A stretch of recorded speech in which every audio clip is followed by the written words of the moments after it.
What is going on with Ryoma and Sukuna? We are rapidly approaching a major reveal with this character, and I want to touch on it after the recent chapter 218. And apologies if you can't tell, I have been losing my voice. So in chapter 218, we see Yoruzu talk to Sukuna about love, and he makes a goofy looking face, and she takes this as, oh my god, he already knows what love is. But she is shocked. It's like, who on earth could four-armed demon man, slaughterer of cities, Ryoma and Sukuna have loved? And obviously, it's not Urame, because when Urame said, stay back, bottom feeder, like, come on, you would lick the dirt off of Sukuna's boots. So let's talk about love in Jujutsu Kaisen. Yuta paper-bagged Rika's soul because he loved her so much he was unwilling to let her die and move on. And Supreme Monkey Hater, Geto himself, fought back against Kenjaku's hold over his body after what Gojo said to him. And that's really interesting to me, because it took Gojo's emotional push to get him there.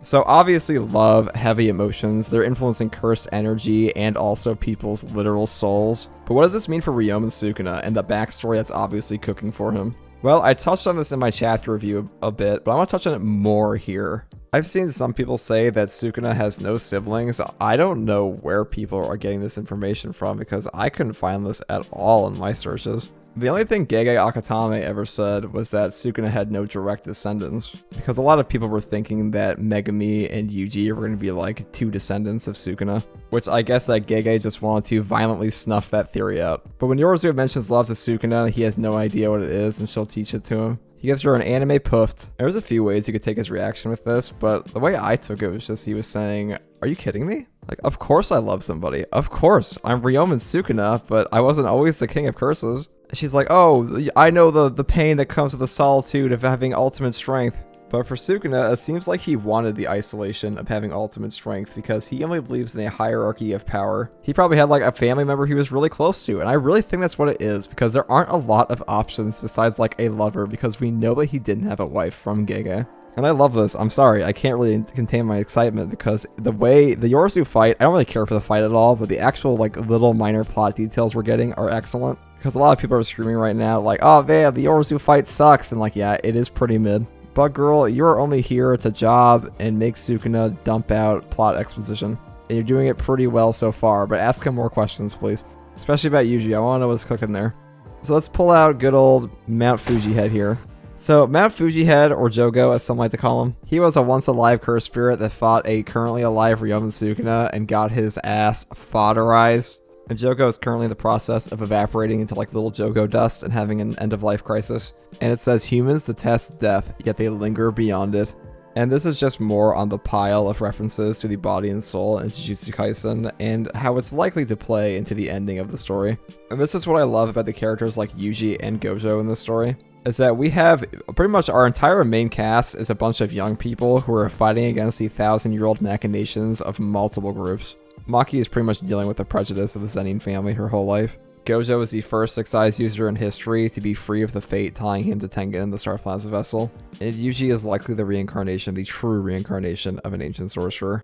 And something often overlooked is that the world of Jujutsu has been changed forever and can never go back to the way it was at the beginning of the story. Kenjaku outed sorcerers to the entire world. Everybody knows about them. Everybody wants them. Everybody wants a piece of the cursed energy pie. So that whole new world that Gojo wanted, well, he got it. It's just probably not what he wanted exactly. I think all the talks about cursed energy that characters like Kenjaku and Yuki had, I don't think cursed energy will be allowed to stay in its same form at the end of the series, even if Kenjaku loses. And this is a really interesting thing about the relationship between Sukuna and Yuji, is that Sukuna seems to know what curses are truly, and Yuji is trying desperately to find out or beginning to understand. And people say, oh, cursed energy comes from negative emotions. Then what is the deal with characters like Toji and Maki being stated to have escaped cursed energy and being born with not just a little cursed energy, but zero cursed energy? And heavenly restrictions and binding vows are sus. Like, we know that you just get completely baloneyed if you break a binding vow, but why? What is enforcing a binding vow? We know that things made out of pure cursed energy can become sentient.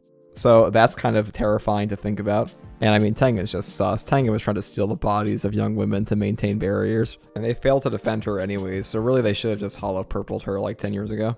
And where a character like Gojo was just born OP and he was at 8 out of 10 power level as a teenager and now he just sits at an eternal 10. Ryoma Sukuna seems like a guy who tasted Miwa status at one point, and he just had this whole anime we never got to see where he got OP. And if love is the greatest curse and he's the king of curses, well, I think his backstory is going to be tragic, but only because of the things that he gave up and made happen to gain power. Sukuna's being the fallen or the disgraced one is probably one of the major turning points in the era he was born in. I wouldn't be surprised if we got a Heian era flashback around Sukuna's backstory once it is finally revealed. Hidden Sukuna story, inventory of the fallen. Just please, no more Bug Girl, like maybe like a cameo. Because honestly, who cares about Bug Girl? We've had a month of Bug Girl. You want to know why I use like 3 images for Bug Girl in my video? It's because those are like the only 3 images for Bug Girl that exist on the internet because nobody gives a fuck about her. Most people are just waiting for the story to get back to Yuji and friends. Don't get me wrong, 10 Shadows is cool. Sukuna, you're looking fire, you got a cool deer, that's awesome, but please, can you just accelerate your murder of Bug Girl or maybe make friends with her because I want to get back to Yuji. Because you and Yuji, you have a backstory cooking and it's going to be a great one. It's going to break the internet when it's out. And Sukuna obviously loves somebody, and I really think it was his brother because I just think that that fits the story the most. And Yuji being a reincarnation or just reminding Sukuna of his brother would make their relationship make so much more sense. Sukuna told Urame not to kill Yuji so he can make fun of him. Now I think a huge reason of this on some level is that Sukuna is trying to convince Yuji that his ideology is the correct one. Because it really seems that things like him killing everyone in Shibuya and forcing him to look at it is Sukuna trying to prove to Yuji that he's incapable of helping people. And that like him, he should have a disregard for everyone else. Because with Yuji's empathy and Sukuna's disregard for others, there's just no world where these two would not be in conflict. And I think that's one of the major reasons why they are the eye of the storm of a new age of curses. And I think there's more to Yuji's empathy than him just being a nice kid. And it might be tied to who he used to be, if he's a reincarnation. But that's just my 2 cents. And listen, Sukuna, big fan. But for the love of God, can you please just use your shrine? I mean, she's asking for it. Just kill her, please.